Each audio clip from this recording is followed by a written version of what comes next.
todos, sejam muito bem-vindos, boa noite a todos, sejam muito bem-vindos a mais um Pode Barbear e hoje eu estou aqui com convidados mais do que especiais, amigos e clientes, né? A gente sempre fala que a barbearia é um lugar de amigos, né? E é a barbearia que promove encontros, promove o encontro do pintor com um advogado com um construtor com um design gráfico, enfim, todos os públicos estão reunidos no mesmo lugar, então eu acredito que a barbearia é um lugar extremamente democrático e as conversas de barbearia é aquilo que fomenta nossas relações, né? Eu sempre falo que se eu fosse trabalhar num lugar, fosse ter que escolher uma profissão de verdade hoje, olhando para o passado, eu acho que a barbearia seria a primeira, por quê? Porque todo dia é algo novo, todo dia é uma experiência nova, né? São culturas novas, pessoas que sentam lá na cadeira e que trazem para nós um novo conhecimento, agrega muito. Então, eu hoje, particularmente, aprendo muito com as experiências que eu tenho, e eu tenho hoje convidados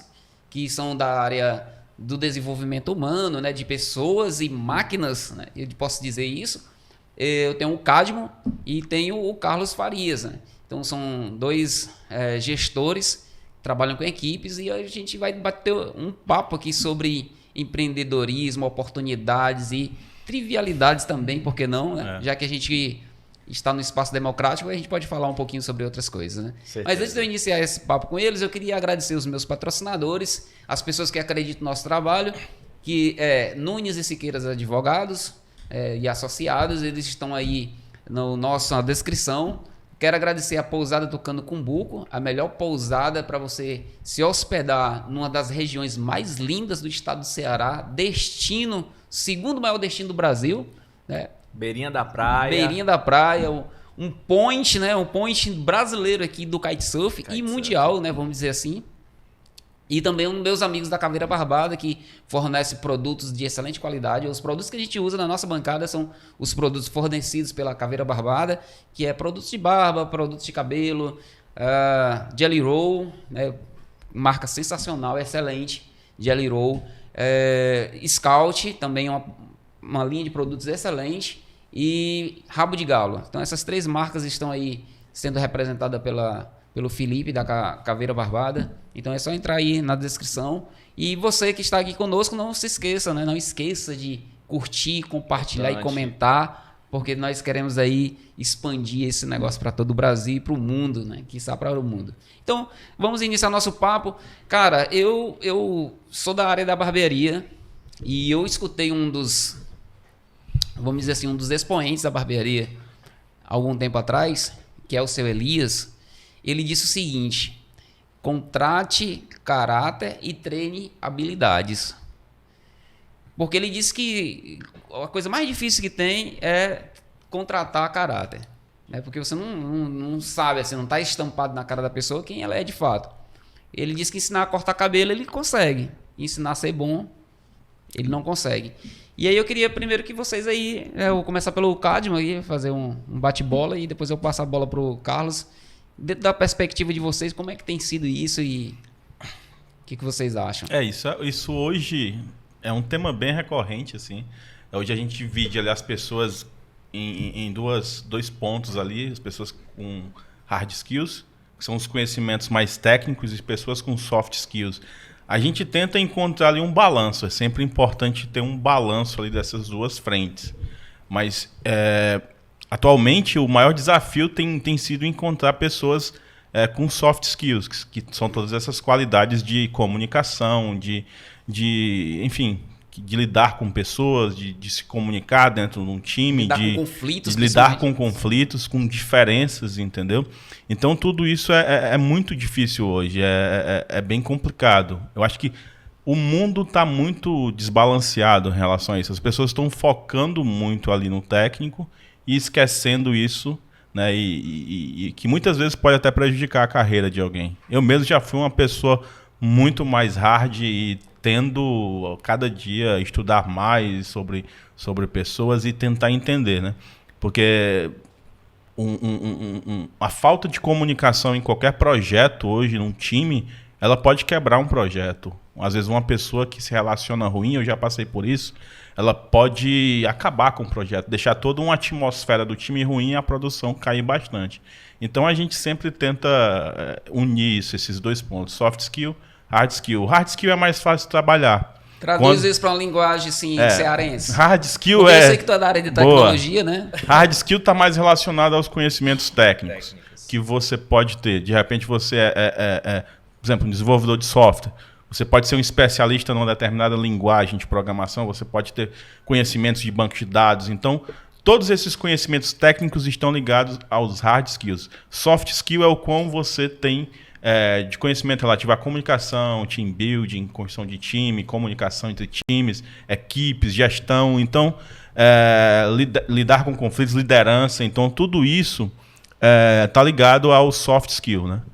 Deixa eu só complementando aqui, acho que para ficar ainda mais óbvio, muito do soft skill a gente consegue adquirir no nosso dia a dia, certo? Ele também tem esse impacto muito grande das experiências, das pessoas que a gente tem. Então isso é desenvolvido ali com a vivência e com o crescimento também, né? Então basicamente se a gente para analisar, quando tu sai da faculdade, graduado, tu sai com um hard skill.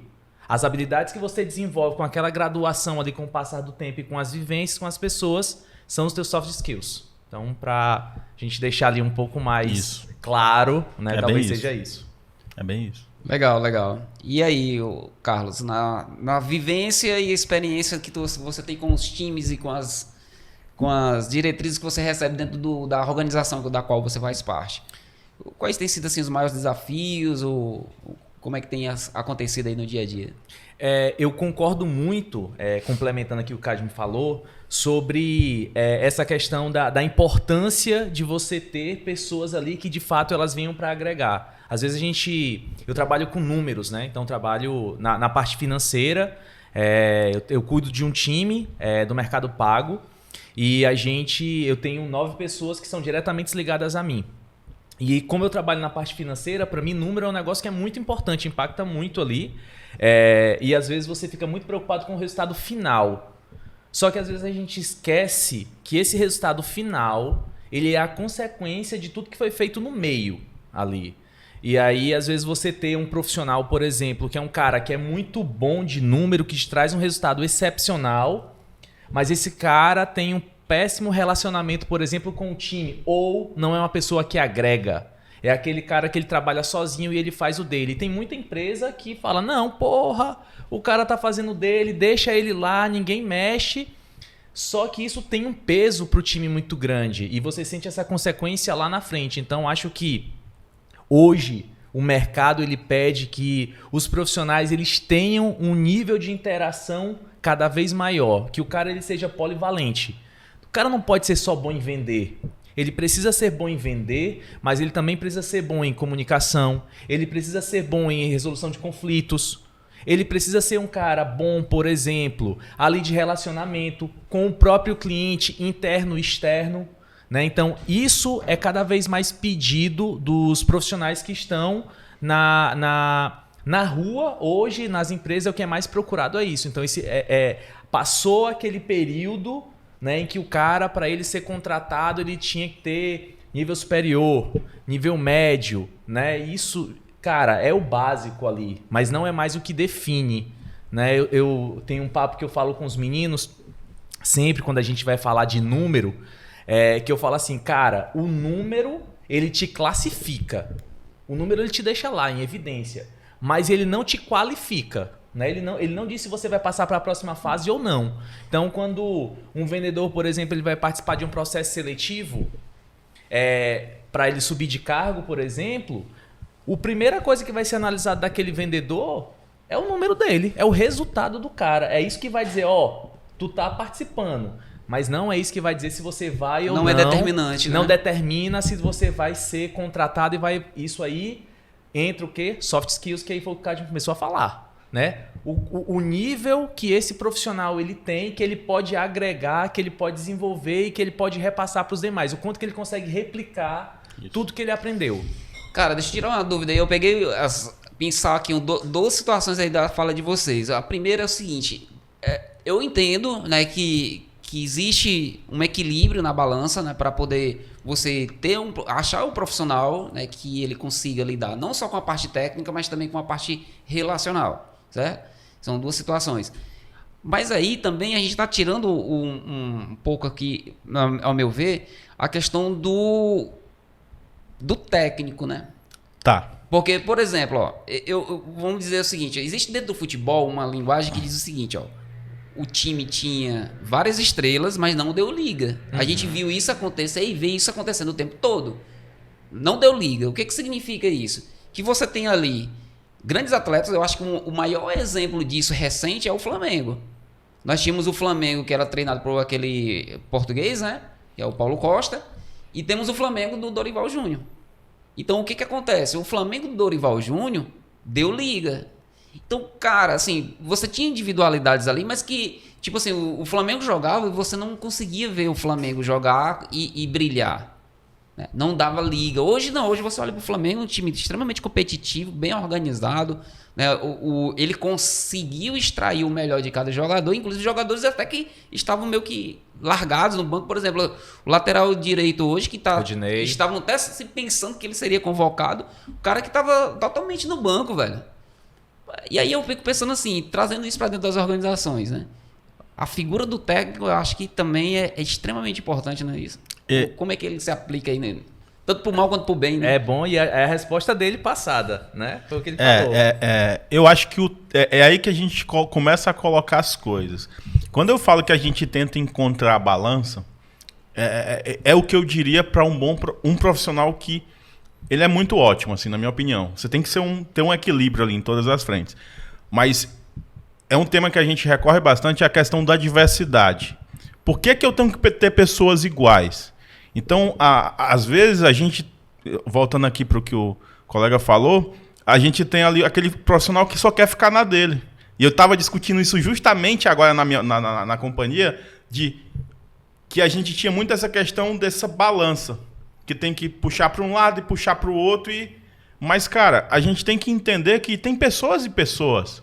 Tem pessoas que querem trabalhar 8 horas por dia, querem entregar seu trabalho e pronto. Tem pessoas que querem trabalhar 14 horas por dia. Tem pessoas e pessoas.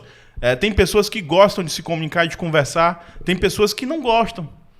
A gente faz eventos hoje de festas, né, de viagem. Tem gente que não vai viajar porque não gosta, mas são excelentes profissionais. Mas não querem estar junto com as outras. E a gente tem que saber respeitar isso e entender. O ponto que a gente coloca aqui é que, minimamente, essa pessoa também tem que entender que ela precisa se comunicar.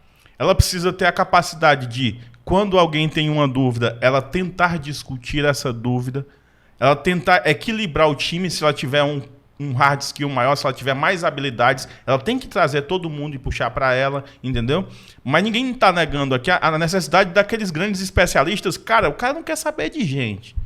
Ele não é um cara grosseiro, ele é um cara fácil de lidar, mas ele não é um cara que quer ser líder. Ele não quer que as pessoas sigam ele não quer, ele quer fazer o trabalho dele, ele é um cara técnico muito bom nisso, e ele vai fazer o trabalho dele, de forma excelente. E eu preciso desse perfil. Eu acho que o grande papel do técnico, e eu acho que o caso do Flamengo, é que ele conseguiu detectar cada tipo de gente que ele tem. E se você coloca uma pessoa do tipo A com tipo B, tipo C, tem pessoas que entregam 10. Tem outras pessoas que entregam 5, mas eu preciso dessas duas. E você detectar isso nos times, tem pessoas que querem ter um protagonismo maior. Se você coloca ela com aquela mesma pessoa que tem o mesmo tino, às vezes dá até briga de ego. E aí começa a... Tá entendendo? Então você tem que detectar isso, e a liderança é fundamental nesse tipo de coisa. De tentar desconstruir algumas situações, algumas questões. E esse balanço de times, de entender o perfil de cada um, de entender o que cada um precisa, entendeu? É fundamental. Isso só vai com conversa, com diálogo. A gente tem algumas ferramentas de one-on-one, a gente tem políticas de feedback, e a gente tenta sempre trazer isso para sintonizar o profissional, a organização, a cultura da organização. Mas que entender que pessoas são diferentes, a gente tem que entender sempre. Só precisamos trabalhar com pessoas boas, né? É claro que a gente entende, eu acho fundamental que a gente compreenda que essas pessoas não precisam ser lideranças, não precisam ser aquela pessoa que vai subir aqui num palco e conversar e dar uma palestra. Não precisa. Tem gente que é background, e essas pessoas background são as pessoas que muitas vezes são as que mais constroem, entendeu? Na minha opinião. É isso. E complementando o que o Cássio tinha falado lá atrás, cara, o caso do Flamengo é um caso claro de hard e soft skills. Claríssimo. Você tem um técnico super conceituado, que é o Paulo Souza, né?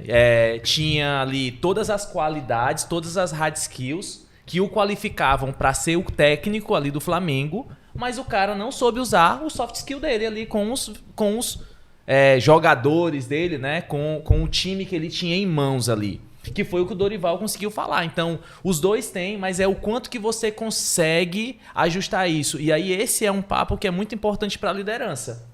Né? A liderança, de uma forma geral, o líder ele precisa entender quem e como que ele deve apertar cada um ali do membro do seu time. Né? Sempre vai ter um cara que vai entregar mais, um cara que vai entregar menos. Mas beleza, aquele cara que entrega mais, como que eu faço para ele entregar agora melhor? Ele entrega mais e melhor. O cara que entrega menos, como é que eu faço que esse cara consiga entregar um pouco mais? Né? E aí, quais são as ferramentas, quais são os papos que a gente vai ter que a gente consiga utilizar, extrair o melhor de cada um. Então, essa diversidade dentro da equipe ela é muito importante. Porque às vezes você pensa assim, eu sou dessa forma, então todo mundo que vai entrar no meu time, ele tem que ser desse jeito. Não é assim que funciona. Você precisa ter dentro do seu time pessoas que são totalmente diferentes de você, porque isso também te desafia como liderança, faz com que você consiga evoluir e faz com que você consiga replicar e aplicar coisas que talvez você não conseguiria se o time ele fosse homogêneo. Né? E aí um time que é muito mais igual e parecido, o nível de conflito interno é muito maior. Você pensa que é mais fácil de trabalhar? Não, é mais difícil, porque as cabeças ficam se batendo.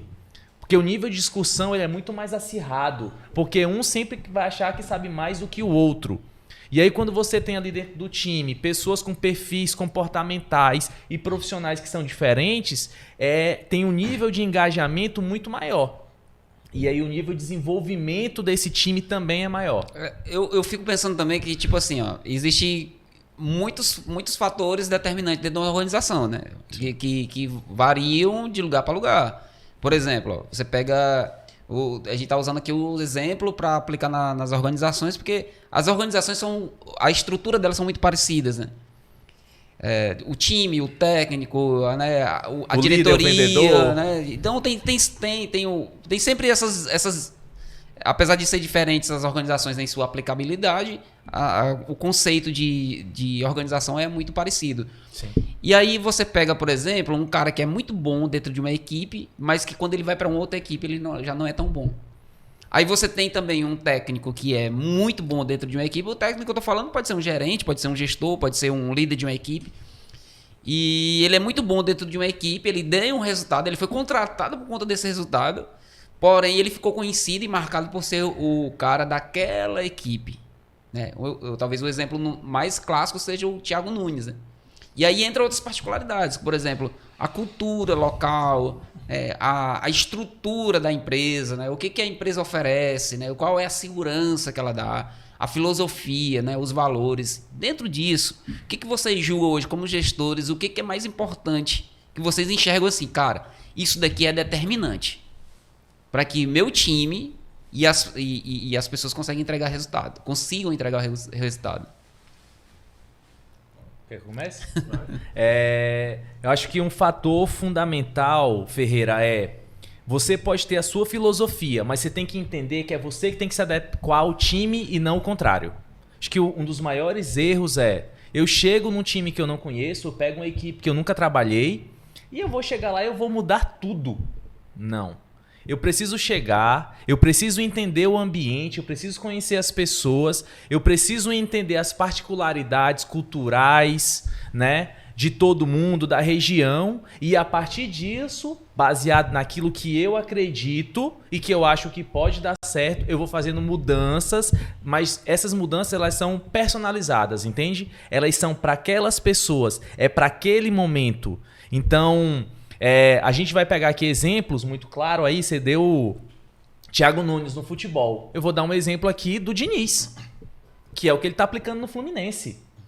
Entendeu? O que ele está aplicando no Fluminense é uma filosofia que todo mundo chama de dinizismo, né?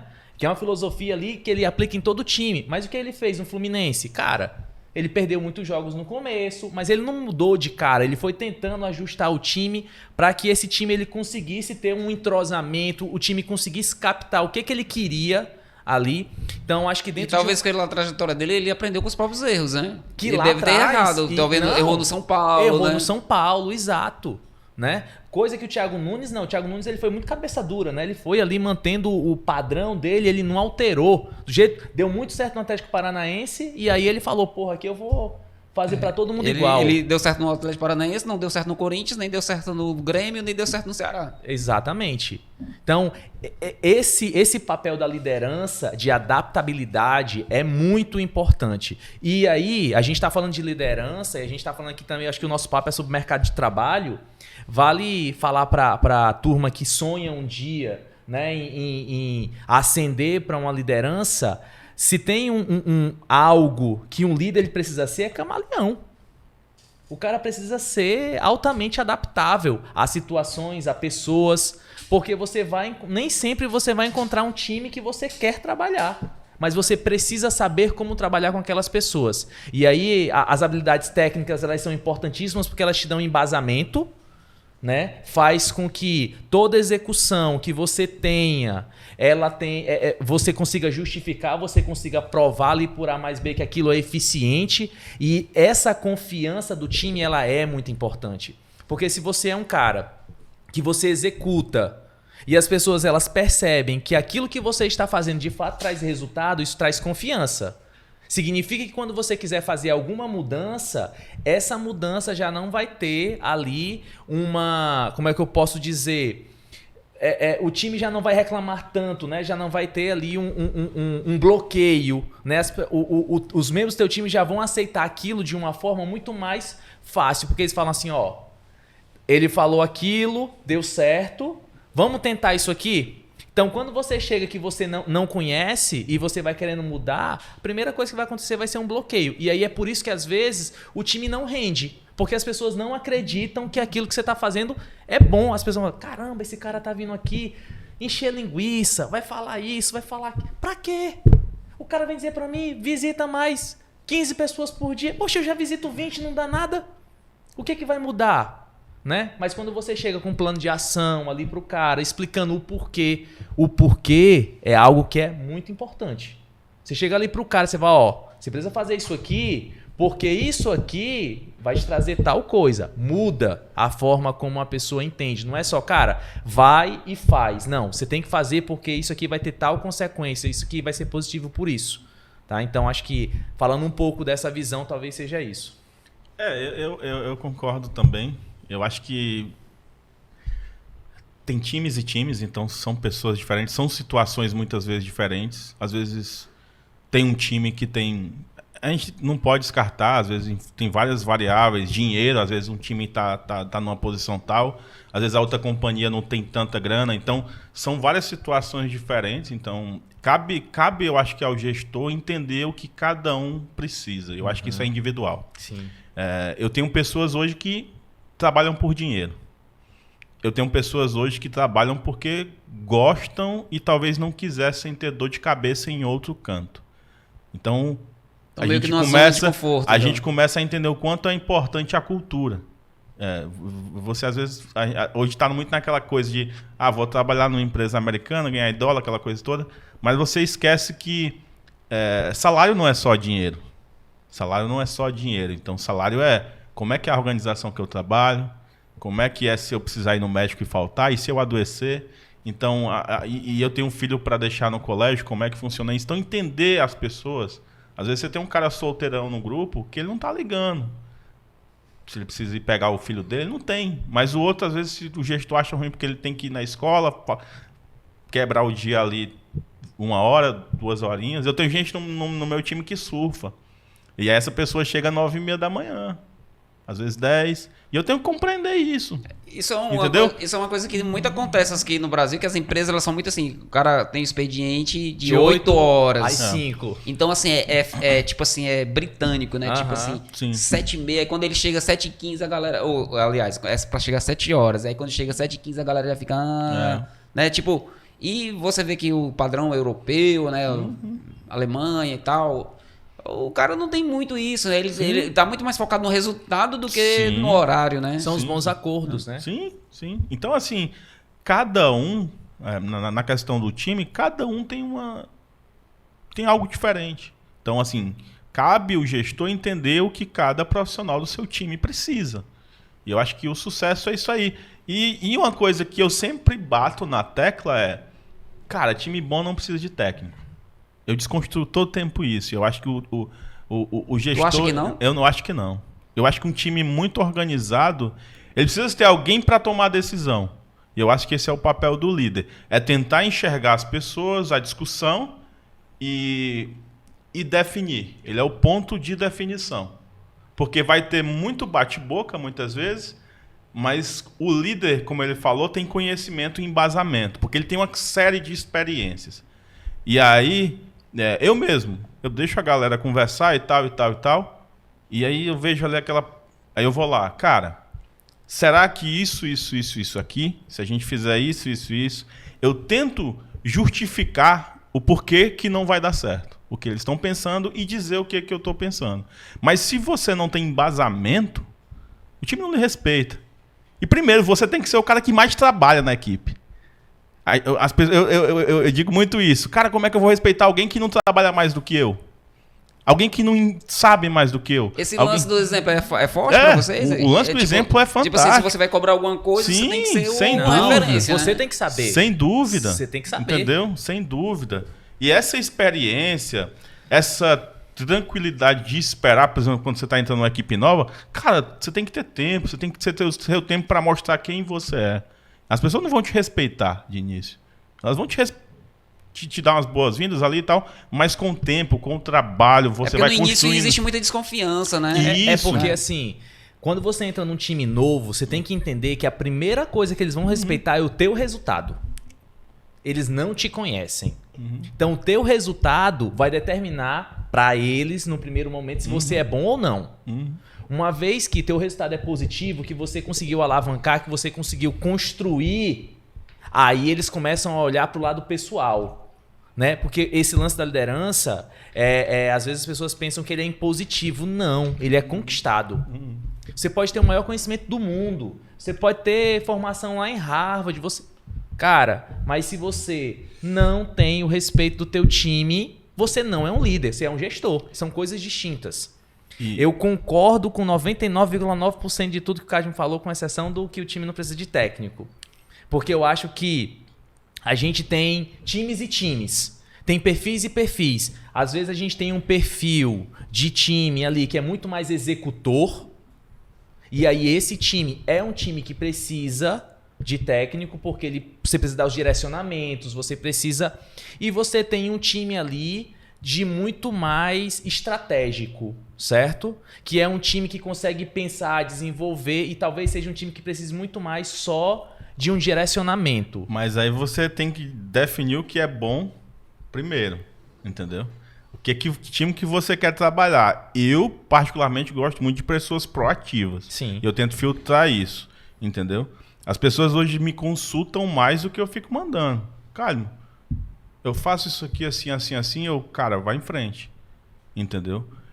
Eu prefiro pessoas assim. E eu acho que pessoas desse jeito são as pessoas que constroem. Eu nem tiro a responsabilidade do técnico. Eu só acho que a responsabilidade do técnico, ela tem que ser uma responsabilidade na tomada de decisão. O que nós vamos fazer e como nós vamos fazer. Sim. Tá? Mas um time bom, ele tem que ser capaz de andar sozinho, na minha opinião. Não, aí você tá o técnico, 100%. ele tem que atuar como um tomador de decisão. E eu acho que é isso que... Mas, pô, o cara vai dizer o que fulano tem que fazer ou não? Não, vamos juntar todo mundo, vamos discutir isso aqui, a gente tem que fazer isso aqui, vamos discutir todo mundo junto. Todo mundo tem que ter essa capacidade.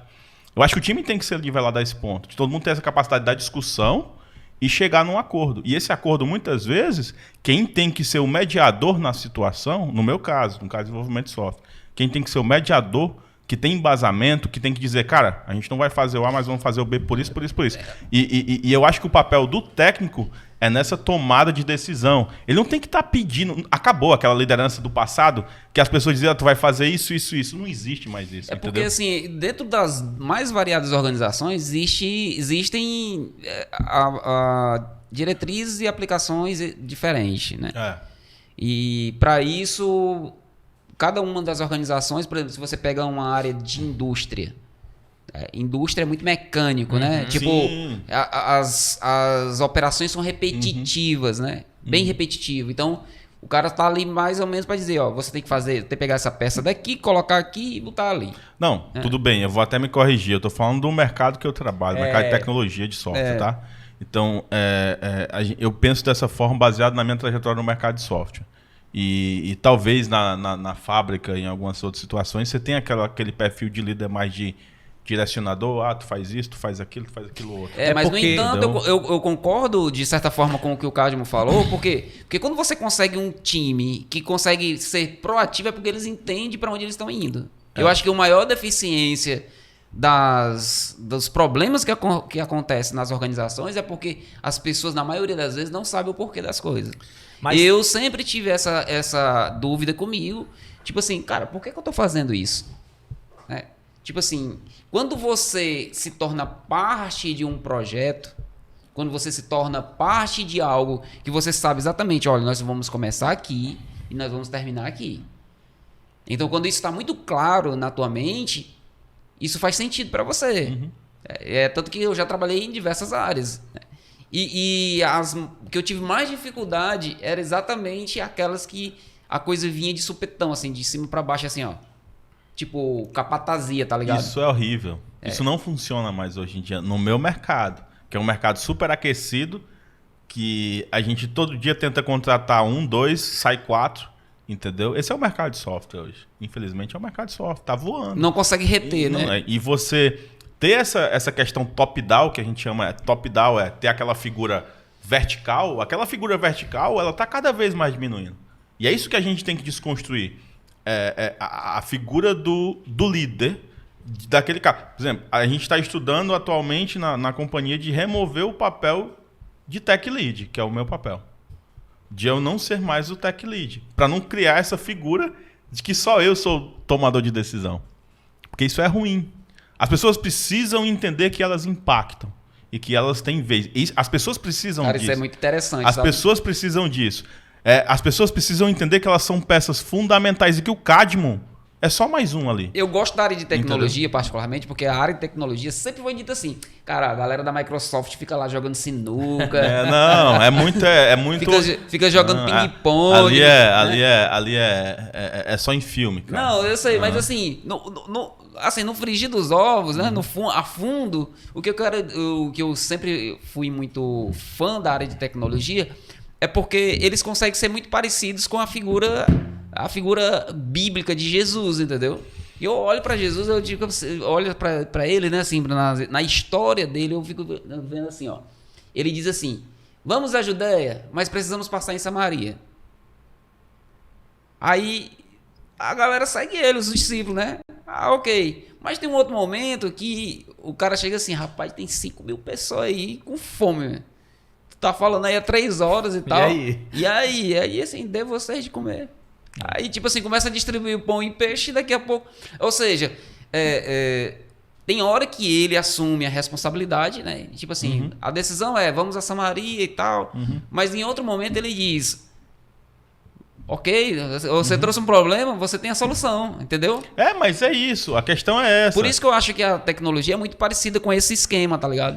Mas aí, ó... Falando um pouco sobre mercado, né? Nós somos de mercados distintos.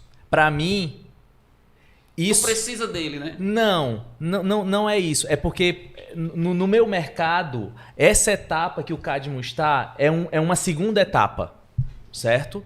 Então, eu trabalho numa empresa que é uma empresa parceira do Mercado Pago, né? Eu trabalho numa empresa aqui em Fortaleza chamada BEP. E essa empresa a gente presta serviço para o Mercado Pago. Então tudo que acontece no Mercado Pago a gente resolve. E aí o que acontece? A gente recebe muito um público, cara, que nunca escutou falar na vida de adquirência. Né? O mercado de máquinas de cartão, para quem não sabe, se chama adquirência. Então tem muita gente que chegou que nunca escutou falar disso. Eu tenho algumas pessoas que já estão no nível que a gente está de desenvolvimento já, para quem sabe no futuro, assumir papel de liderança, mas que quando entrou na empresa, a pessoa não sabia nem o que era uma máquina, o que era um pagamento de débito, crédito, o que era um MDR, nada. Né? O cara nunca tinha vendido, por exemplo, né? Nunca foi vendedor externo, trabalhava no administrativo. E eu preciso, com essas pessoas, algumas vezes, ser um líder ali um pouco mais coercitivo, ser um cara top-down. Falar, você vai ter que fazer isso aqui. Por quê? Você executa isso aqui durante X dias, de tal forma, e aí depois a gente senta. E aí, por quê? Porque esse cara ele não sabe para onde ele vai. Às vezes é diferente, talvez, do cara lá do software tecnologia que ele estudou, que ele se preparou para tudo aquilo. No nosso caso, eu preciso dar esse direcionamento para o cara, eu preciso dar o treinamento, eu preciso mostrar. Então, esse mercado ainda é um mercado que tem muita essa volatilidade. Agora, hoje eu tenho um time que é mais maduro, que aí eu sempre falo para eles, turma, você não precisa de um cargo de liderança para liderar. Hoje em dia, eles conseguem, dentro ali, se eu estiver fora, eles conseguem tomar decisão e eles conseguem evoluir. Só que é um segundo degrau. O Cadmo ele já está aqui. Né? O meu começa aqui e ele vai dar um segundo passo para ele chegar nesse nível. Mas, se você não souber como escolher as pessoas ideais lá no começo, na entrevista, tu não vai ter no time essas pessoas que são capazes, sabe, de tomar a decisão, de assumir o protagonismo dentro do time e de ter essa evolução. Né? Então, tem essas nuances, né, que acontecem dentro do mercado. É interessante. Eu acho que é isso mesmo. A gente lá tem muito esse negócio. Não é desde a etapa de hiring, a gente tenta filtrar esse tipo de pessoa. A gente tem um código de cultura, tá? E a gente tenta filtrar pessoas que se adequem àquele código de cultura. E o código de cultura tá relacionado, tem vários pontos lá relacionado muito a isso. A gente hoje não tem microgerenciamento, a gente não acredita em microgerenciamento. Eu vim de empresas que tinham metodologias como Scrum, que tinham sprints fechadas, entregas fechadas, a gente não acredita nisso. Eu tentei aplicar isso, eu fui... Abre isso aí um pouco fechado. mais, assim, abre esse leque aí um pouco mais. Microgerenciamento é aquele fato de você, tem 15 dias para entregar isso aqui, o que tu tá fazendo aqui, aqui. Acompanhamento à risca. Se eu fizer isso com um time, eu perco o meu time amanhã. Sufocamento. Se eu fizer isso com o meu time, eu perco o meu time amanhã. Se eu tenho uma postura mais coercitiva, como falou, eu sou demitido. Entendeu? Muito provavelmente, se eu não for demitido, eu tenho uma chamada muito forte. Porque não é mais assim que o mercado de software se caminha. A indústria de software não caminha mais assim. Por que eu falo isso? Porque está muito gritante. Eu perdi desenvolvedores que foram ganhar 5K de dólar. 5K de dólar para um desenvolvedor pleno, que ganha 12 no Brasil, é 25 mil. Entendeu? Mais do que dobrou, imagina, né? Se eu sou um cara que sou escroto. Entendeu? Não funciona. Tem muitas coisas que a gente tenta fazer para segurar profissional. Para segurar profissional, que é o quê? É a cultura, é o ambiente legal, entendeu? É entender... E as outras coisas tangíveis, plano de saúde, CLT, que lá trabalhar para fora você não consegue, um contrato CLT. Então tem muitas pessoas que olham muito para isso, essa segurança, entendeu? E a cultura, como é que é seu chefe? Eu, pelo menos, pondero muito para quem eu vou trabalhar. Tá, mas ó, de tempos em tempos sempre acontece aquilo assim, ó. Lembra da história da vaca em cima da árvore? Uhum. Ninguém sabe como é que foi parar lá. E aí, eu lembro que eu trabalhei numa organização muito grande, por sinal, e do nada, velho, apareceu um cara lá que, tipo assim, que não entendia nada com nada. Cara, totalmente desconexo das vida. pessoas, da vida, da realidade. Né? E, tipo assim, era um cara que entrava dentro da organização com um determinado poder, estratégico, e você dizia assim, meu Deus do céu, cara. Tinha 100 pessoas capazes para ocupar aquele cargo com muito mais assertividade, entendeu? E aí o cara tava lá. E aí depois de algum tempo a gente acabava descobrindo que o dono da empresa, né, o diretor, ele viajou para os Estados Unidos, chegou lá, pegou um Uber, um táxi, pegou um táxi, o cara era motorista do táxi, trocou uma ideia com o diretor da empresa, ok, gostei de você, vou levar você vou te contratar. E o cara voltou pro Brasil, né, e foi ocupar um cargo de gestão estratégica, cara, e foi um desastre, né, entendeu? Por quê? Porque isso mexe no clima da equipe, isso mexe na motivação das pessoas. Por quê? Porque primeiro você vê um cara ganhando um salário absurdo por uma coisa que ele não entende. Isso é horrível. Né? E aí você fica pensando assim, tá, as empresas fazem, mas assim, tipo, no fundo, quando a gente olha assim, quem tem a caneta é quem decide, né? E aí é muito chato você ser um dos caras que faz todo o possível para que a equipe vista a camisa e no final das contas as pessoas, você se sente apunhalado pelas costas por situações como essa, né? E hoje, dentro da organização de vocês, existem situações assim ou não, ou já viveram isso? E aí, fica todo mundo se escolhendo. Pode barbear, meu amigo. Vamos lá. Não, eu já passei por isso, acho que no passado, só que eu acho que hoje, bem menos, tá? Eu acho que as pessoas aprenderam que não funciona, que não dá, que não, o negócio não o bolo lá, né, ele não incha, né? Então, ele não fermenta. Essa questão da importância de você ter pessoas ali que você confie é importantíssimo. Não dá para você ter um cara ali que tá ali só porque o dono da empresa tá bancando, né? E eu acho que e aí depende muito do clima organizacional, como é que é feito. Hoje, as empresas estão cada vez mais preocupadas em ter um clima aberto no qual todo mundo consiga ter voz ativa.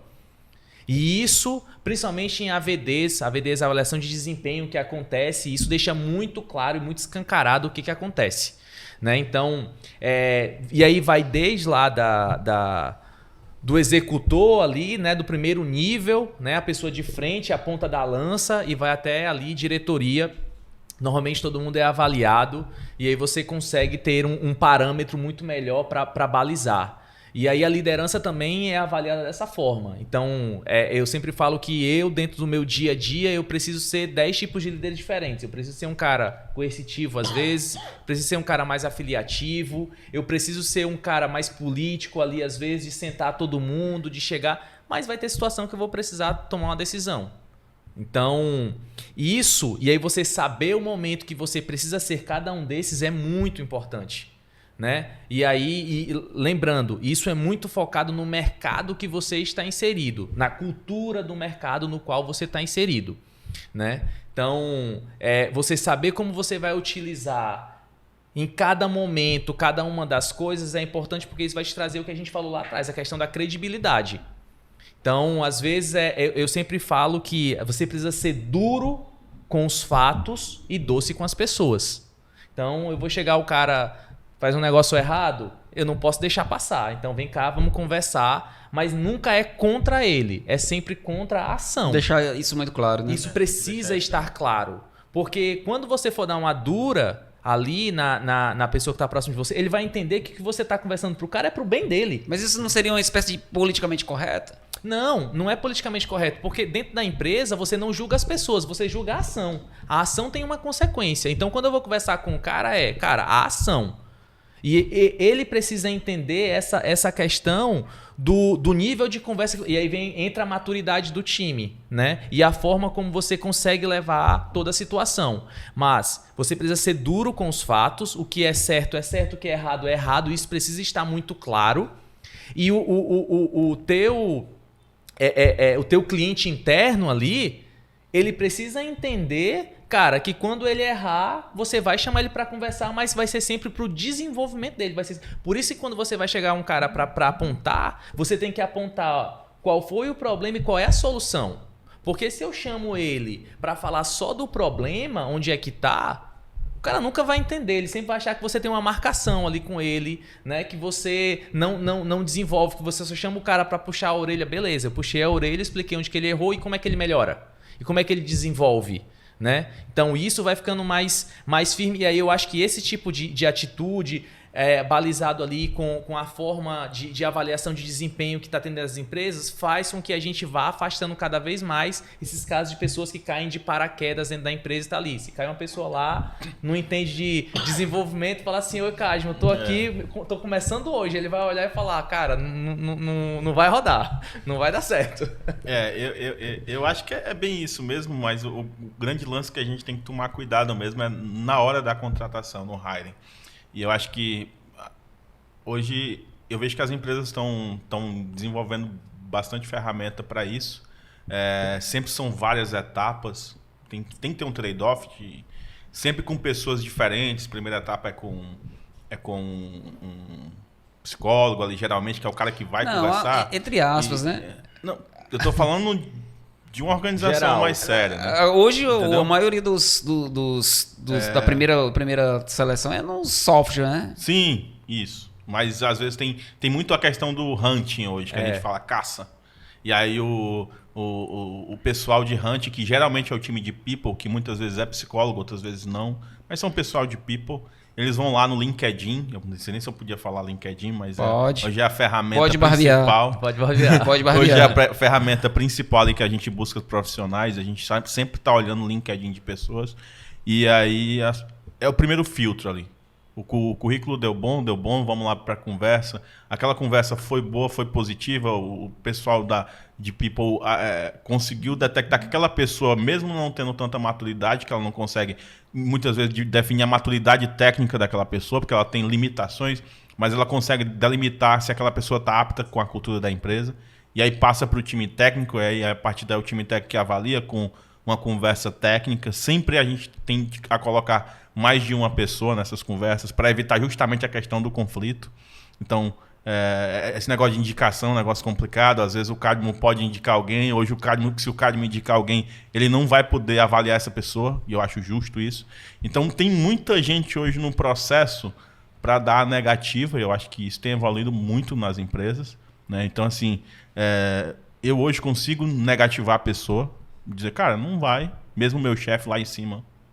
A gente implementa ferramentas para isso. Se teu chefe contratar alguém, tipo assim, o diretor da empresa contratar alguém, e esse alguém, tipo assim, vai ocupar uma posição estratégica acima de ti, na linha de hierarquia. Sim. Tu consegue barrar ele? Consegue. Caralho. Hoje consegue. Sério mesmo? Sério. Porque ele vai ser meu gestor. E eu tenho que escolher a pessoa que vai mandar em mim. A gente tem essa política. Cara, me dá aí o endereço da empresa. Entendeu? Então, assim, a gente consegue hoje sim. Isso é até um ponto importante. A gente já sofreu com as situações, não na empresa que eu estou, mas na outra empresa.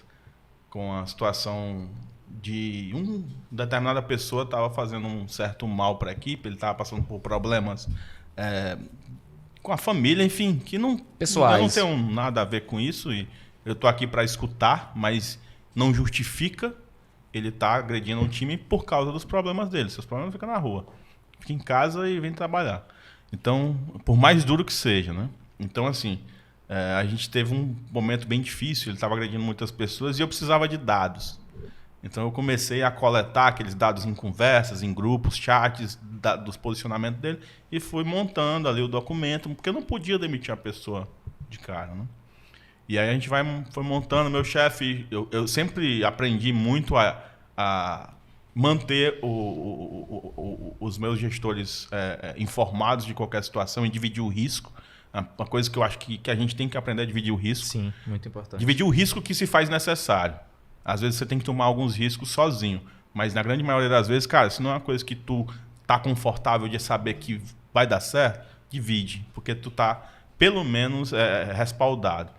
E aí a gente acabamos demitindo. Conversei com todo o time. Essa é a importância da gente ter transparência num momento desse. Cara, fulano, eu tenho vários episódios. Tinha minha equipe toda. Tem vários episódios. O que é que vocês acham? O meu posicionamento eu tenho, mas eu preciso escutar de cada um o que pensa. E aí todo mundo foi falando, cada um. Desse momento, as pessoas tiveram vez para falar. E é importante. Hein? Eu até aprendi isso com o meu gestor. Divide o risco com o teu time. Porque se tu faz uma demissão... unilateral, né? Isso, tu vai perder.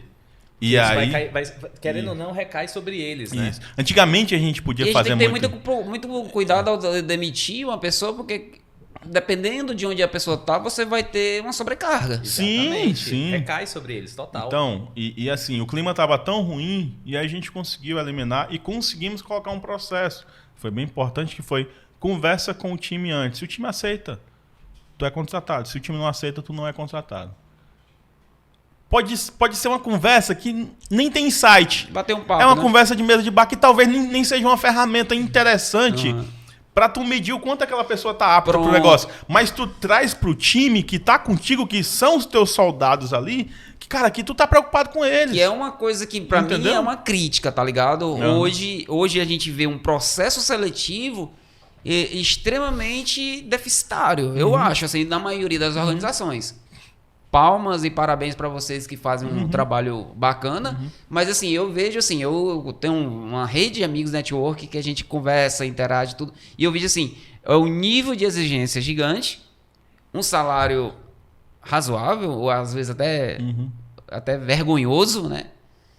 E o processo seletivo muito deficitário, cara, porque tipo assim, o processo seletivo, primeiro de tudo, tu pode mentir, né? Tu pode mentir no processo seletivo, entendeu? E aí, o que acontece? Tu acaba contratando uma pessoa que não é bem aquilo que se pensava. Sim. Isso já aconteceu comigo, né?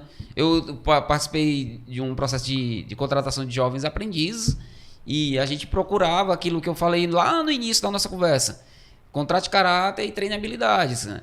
Então, a gente às vezes se esquece que muitas vezes o nosso foco está na habilidade, no currículo, e aí eu vejo os processos seletivos dessa forma, muito focado no currículo. Exato. E aí quando entra para dentro, cara, o cara tem um currículo gigante, mas o cara não sabe lidar com as pessoas, o cara é um brutamontes, arrogante, prepotente, né? Sem nenhum tipo de empatia, sem nenhum tipo de flexibilidade, um cara totalmente, né?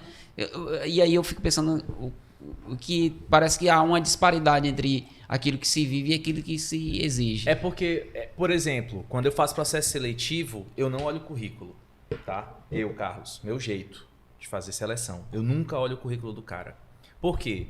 Porque o RH já olhou. Se o cara chegou na minha mesa, ele já chegou porque ele tem hard skills ali, ele tem experiência, ele tem fundamentação para ele estar sentado naquela mesa. Então, o que eu olho?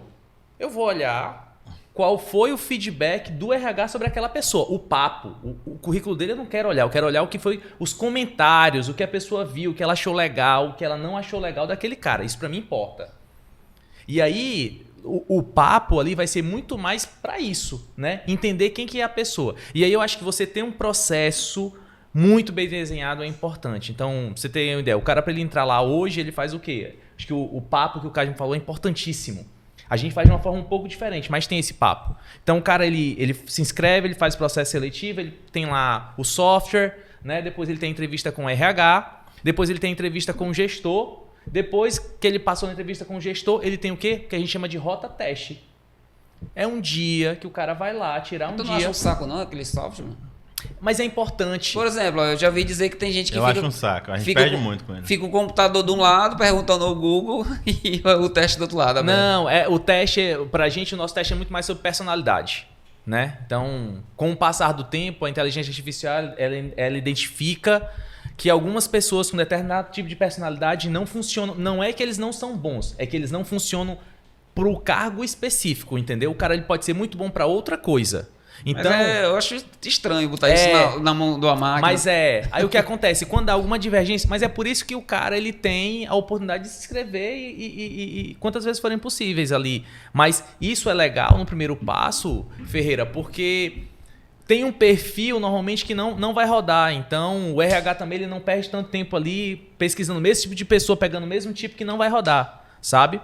Então o cara vai lá, passa, entrevista com o RH, tem entrevista com o gestor, depois entrevista com o gestor, rota, que a gente chama de rota teste. O cara vai passar um dia com o vendedor, ele vai interagir, ele vai conversar, ele vai jogar a conversa fora, a galera vai ver o nível de interesse que ele tem E aí depois o vendedor, Dá o feedback. no final do dia, ele dá o feedback. Segue. Não segue. Segue. Por quê? Por isso. Não segue. Por quê? Por isso. E aí, por último, o cara ele tem lá o check final, né? Que a gente chama de check final, que é para alinhar e se ficou ainda alguma sombra de dúvidas, conseguir fechar com o cara. Então, é um processo no qual você diminui a chance de erro. Sempre dá certo? Não. Vai dar errado. Vai ter gente que você contrata que você acha que o cara é foda e às vezes o cara não é. Né? Mas você diminui muito mais a tua chance de erro quando você tem essa divisão de responsabilidade com o time, com a gestão mais acima, com a sua. Então todo mundo participa disso. Não é uma coisa que o RH chegou lá e falou: ô Carlos, ô Cadmo, tá aí ó, um funcionário novo para ti, te vira, é teu. Né? Então essa participação e essa divisão de responsabilidade, ela é muito importante. E o time ele tem que entender que ele faz parte do processo. Que aquele cara que está ali dentro, foi ele que escolheu para trabalhar junto. Então, às vezes, e aí eu sempre bato uma coisa. Se você tiver dúvida, não contrate. Porque dúvida sempre é pro não. Nunca é pro sim. Porque se for pro sim, tu já diz um sim de cara. Então, às vezes, um dos meninos vem falar comigo: pô, Carlos, eu gostei do cara, mas eu não sei. Eu digo, olha pra ele e falo assim: me diga uma coisa. Se eu fosse contratar esse cara pra trabalhar contigo 24 horas, vocês dois juntos, lado a lado, tu ia contratar? Ele falou: não. Eu digo, tá aí a resposta. Se você não se vê trabalhando com esse cara 24 horas por dia, não faz sentido contratar o cara. Porque esse nível de conexão, ele é importante. Né? O time ele precisa sentir que ele faz parte de um processo muito maior, que o cara não está ali só todos os dias para bater ponta de prego. Acho que é um pouco disso. Acho que é isso. E existem essas particularidades também, que eu acho muito massa, que existe tantas organizações, né? E cada uma tem suas particularidades. Por exemplo, eu participei em uma época de uma... Eu não sei se vocês a conhecem, mas tem a ANCHAN, né? Que é a Academia Norte-Americana Brasileira, né? Pernambuco, né? Só que aqui no Ceará, eles aqui e acolá fazem algumas parcerias com a FIEC e SESI. SESI, sim. E aí eles trazem lá para algumas pessoas para dar palestra. E eu participei de uma palestra que tinha o RH da IBM e o RH do McDonald's.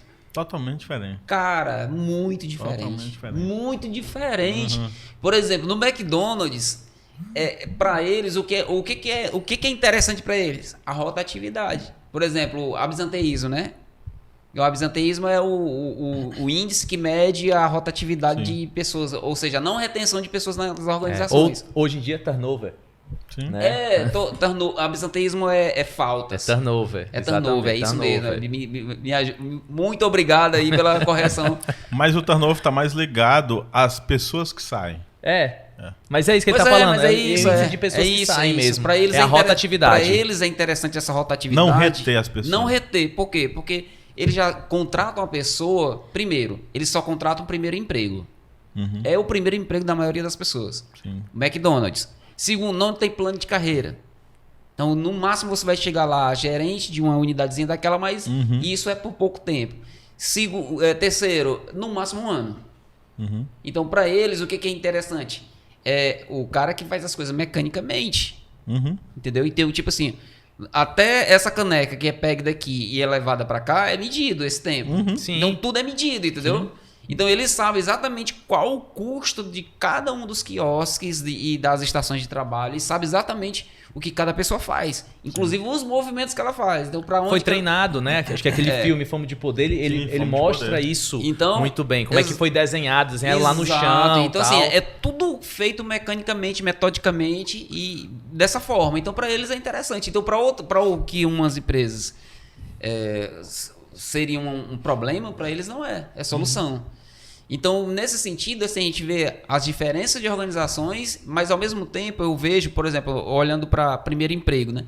Na minha época, o grande desafio era as oportunidades, que não eram escassas. Não, para mim também. Era muito escasso. Por exemplo, hoje, assim, na minha época, para você conseguir fazer um curso de datilografia, era a coisa mais cara do mundo, velho. Antigo, Ferreira. Pô. Aí depois veio o curso de informática com 2 alunos por computador, que era uma evolução gigante.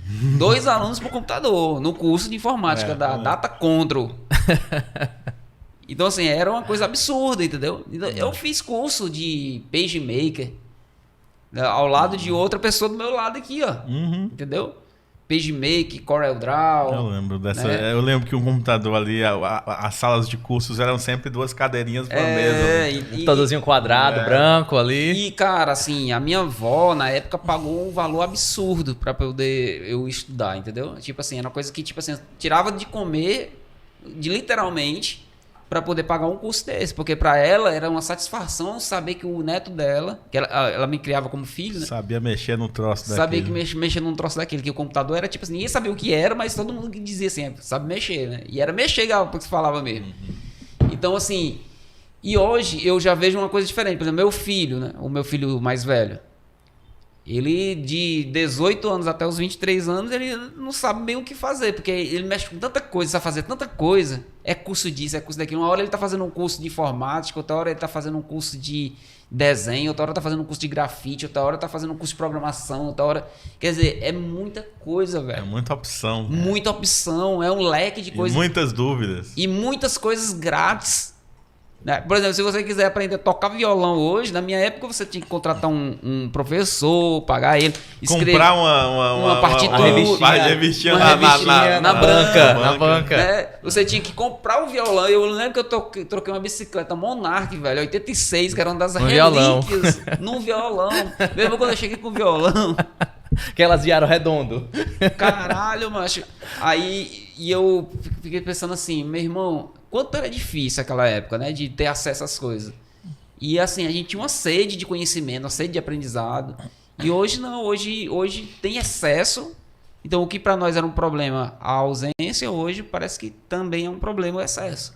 Sim, e acho que Ferreira, uma coisa que cada vez mais falta no público geral é isso, bicho, é o objetivo do que quer, assim. E às vezes não precisa ser muito claro, muito redondo, mas minimamente você precisa ter um direcionamento, né? Então, tem lá aquela fase lá de Alice no País das Maravilhas, né? Lá do Coelho lá que fala, pra quem não sabe para onde vai, qualquer lugar serve, né? Então, é muito disso. Eu tenho um caso engraçado da vida, quando eu tinha 18 anos, eu fazia faculdade de Publicidade e Propaganda. Eu sempre morei no Cumbuco. Então, a minha vida eu saía do Cumbuco de manhã, ia pro trabalho, certo? Eu trabalhava de 8 até as 5, né? Eu trabalhava na Joaquim Nabuco. Então, eu saía lá do Cumbuco, eu tinha que acordar ali mais ou menos por volta de 4h30 da manhã para pegar o ônibus 5h40. Porque se eu pegasse o ônibus 6 horas, eu chegava 40 minutos atrasado. Se eu pegasse o ônibus 5h40, eu chegava 20 minutos antes.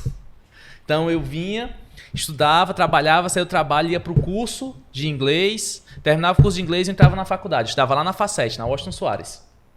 E aí a minha aula era de 7 até 10h40. Eu tinha que sair 10h30. Porque se eu saísse 10h40, eu perdia o último Cumbuco que saía de Caucaia, que era 11h15. Então eu tinha que sair 10h30. Não podia sair 10h40. E aí eu chegava em casa meia-noite e essa foi minha vida durante muito tempo, né? E aí minimamente ali, cara, eu sabia que eu queria terminar uma faculdade, que eu queria ser alguém. Mas eu tinha um outro grande sonho na vida, que era eu queria conhecer o mundo, eu queria viajar pelo mundo. Quando eu estava no meu 2º ano de faculdade, surgiu uma oportunidade, tinha uns amigos que trabalhavam em navio de cruzeiro. Eles falaram, porra, Carlos, vem pra cá, tu já arranha o inglês ali, já sabe, só tem que praticar, tu vai praticar o teu inglês, vai ser legal, vem pra cá, tal. E eu falei, porra, bicho, eu vou. Fui lá, fiz todo um preparativo, fiz todos os cursos, e aí eu ia entrar pra trabalhar no bar, né? Só que, não, minto, a primeira vaga que me foi oferecida foi pro bar, só que eu falei, não quero, eu queria trabalhar na cozinha. Queria ser cozinheiro, porque na minha família todos os homens cozinham, eu já tinha feito uns cursos de culinária básico. Falei, cara, eu quero trabalhar na cozinha. E aí falaram, não, a gente não tem vaga pra cozinha, tem essa vaga aqui do bar. Eu falei, não, no bar eu não quero ir não, eu quero ir na cozinha. Vamos esperar mais um tempo. Passou uns 3 meses, me ligaram. Carlos, surgiu uma vaga pra ti na cozinha. Aí eu falei, porra, massa, qual que é a vaga? Kitchen Utility. Falei, bicho, o que o Kitchen Utility faz lá na cozinha? É assistente do cozinheiro. Eu falei, porra, minha vaga... É agora, bicho, vou. Fui, tava lá em casa, peguei um navio em Santos, né? Cheguei em casa, chegou a passagem, peguei, fui pra Santos e tal. Quando eu cheguei lá em Santos, fui no RH, peguei meu uniforme, etc. Fui lá no meu quarto, deixei tudo.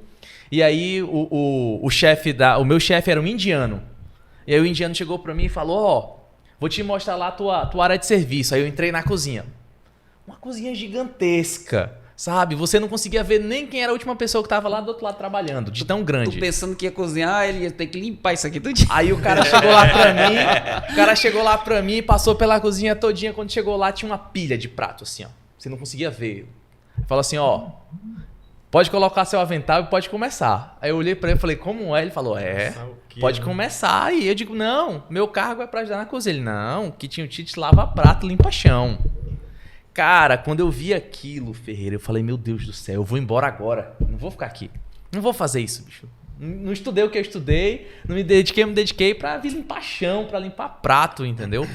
Eu vou pra casa. Aí eu fui... Tô pensando que no máximo que eu ia fazer era cortar legumes. Era, bicho, na minha cabeça era isso, ver entendeu? Ver as receitas aprender. Ali, entregar, o cara me pede, ó, me dá uma faca, daqui a faca, né? Mas não.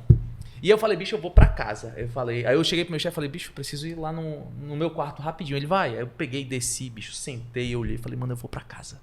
Aproveitar que o navio tá aqui, né? Não saí ainda, o navio ia sair de lá direto pra Itália. Eu falei, não, depois bicho, que saísse não tinha mais jeito. Depois que estivesse lá no meu doce não dava mais jeito. Eu falei, não, vou voltar. Aí eu falei, não, bicho, entrei aqui pra ser cozinheiro nessa porra, vou ser cozinheiro. Foda-se, é como Kitchen Utility, vou embarcar aqui. Aí eu cheguei lá, trabalhei 6 meses como Kitchen Utility, né? Que ela lavando prato, basicamente, e lavando o chão. Escapei do chão. Lavava o prato direitinho, me deixaram no prato. Escapei do chão. E aí fiquei lá durante 6 meses, e aí depois de 6 meses... Aí o que acontece? Eu falava inglês, e aí acabou que com o passar do tempo, com a convivência, na minha equipe tinham guatemaltecas, tinham indianos, tinham filipinos, tinham hondurenhos. Então eu aprendi a falar espanhol... Né? Mas a galera só pega italiano. A gente assim, não pega a gente da Europa, não, é? Não, eu tinha italianos também, né? Eu aprendi a falar italiano. E aí chegou um momento em que eu era o porta-voz. O chefe da cozinha não falava nem inglês nem espanhol, só falava italiano. O chefe executivo. E aí chegou um momento que ele falava... precisava falar com todo mundo. Falava, Carlos, tu consegue falar com todo mundo, principalmente com os teus paisanos lá brasileiros? Vem cá. E aí o chefe me chamava, ele falava tudo que ele precisava dar os direcionamentos e eu... traduzia pra turma, né? 6 meses depois, o chefe chegou pra mim e falou, pô, tá fazendo trabalho legal, eu tenho um cozinheiro que se machucou, vou precisar de alguém na cozinha, tu quer ser o assistente? Eu digo, porra, é hoje, é agora. Aí eu fui fazer o quê? Limpar 250 quilos de batata por dia. Caralho. Limpava 250 quilos de batata na faquinha, Nossa tá? Senhora. Na faquinha, né? E aí, foi a minha primeira experiência, né, na cozinha. Então eu fiz 5 contratos na cozinha e eu fui Kitchen Utility, aí eu fui assistente de cozinha, fui segundo cozinheiro e saí como primeiro cozinheiro. Mas tu tinha alguma responsabilidade assim em casa, alguma coisa assim, teu pai depende de ti, alguém depende de ti? Não, cara, você então foi um vencedor, porque normalmente a pessoa vai isso diante de uma condição, né? De uma necessidade, vamos dizer assim. Não, assim, graças a Deus, eu nunca fui... O meu pai, eu nunca fui de uma família rica. Meu pai, pra ter ideia, meu pai estudou até a 2ª série do ensino fundamental. Então, tem uma história legal que quando eu tinha 16 anos, quando eu fui ter o meu primeiro estágio, que eu cheguei pro meu pai e falei, ó, pai, era dia dos pais, 12 de agosto, que é meu aniversário. Naquele ano, era o 2º domingo de agosto, que era dia dos pais.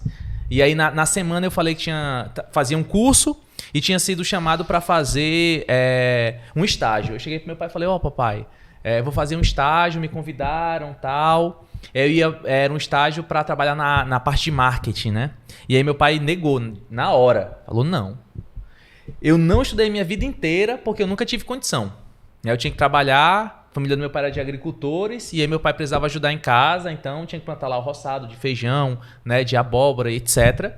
E aí meu pai falou, a minha vida inteira eu trabalhei e não pude estudar. Então, minimamente hoje que eu consigo fazer com que você estude, você vai estudar, você não vai trabalhar. A gente passou ali uns 3, 4 dias meio que sem se falar direito, chegando perto do meu aniversário e consequentemente o dia dos pais, ele me chamou para conversar e falou, vamos fazer um acordo? Faz o seguinte, qual é a sua menor nota hoje? Minha menor nota era 9.2 em matemática. Só estudava. E aí ele falou, sua menor nota é 9.2? Beleza. Então é o seguinte, você vai fazer o seu estágio, mas se sua menor nota, que é 9.2, eu pegar seu boletim, olhar que ela baixou disso, olhar seu boletim num dia, no outro dia você tá fora do estágio, esqueça o estágio, né? E aí, assim, minha nota nunca baixou, né? E aí eu comecei a estagiar e comecei a trabalhar. Então, meu pai conseguia manter, então basicamente o que eu trabalhava era para as minhas coisas. Então eu sempre gostei de estudar, sempre gostei de tentar me profissionalizar o máximo possível. Então, pegando esse lado aí do navio, eu acho isso, assim, você precisa ter hoje cada vez mais um nível de resiliência muito grande e, cara, minimamente você precisa ter um objetivo de vida. Se você, como profissional, não tiver um mínimo objetivo, você vai rodar e você não vai sair do canto. Então, você tem que olhar para frente e você tem que dizer, cara, eu quero aquilo.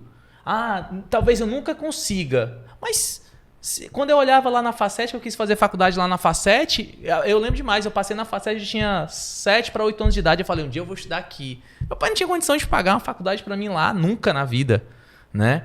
Mas era o meu objetivo quando eu era criança. Eu minimamente olhei e vislumbrei aquilo. É a ideia da casa, é a ideia do carro, né? Você precisa sonhar, cara. Porque se você não sonhar, se você não tiver sonho, você não tem objetivo. E se você não tem objetivo, você não tem nada que te faça acordar de manhã cedo e fazer as coisas bem feitas.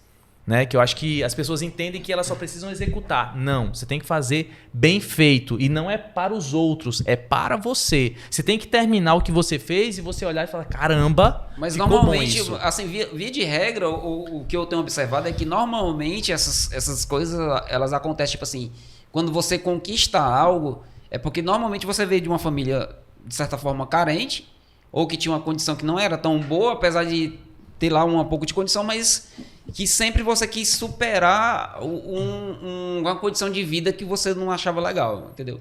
E aí entra a questão da ganância, como é que a gente chama?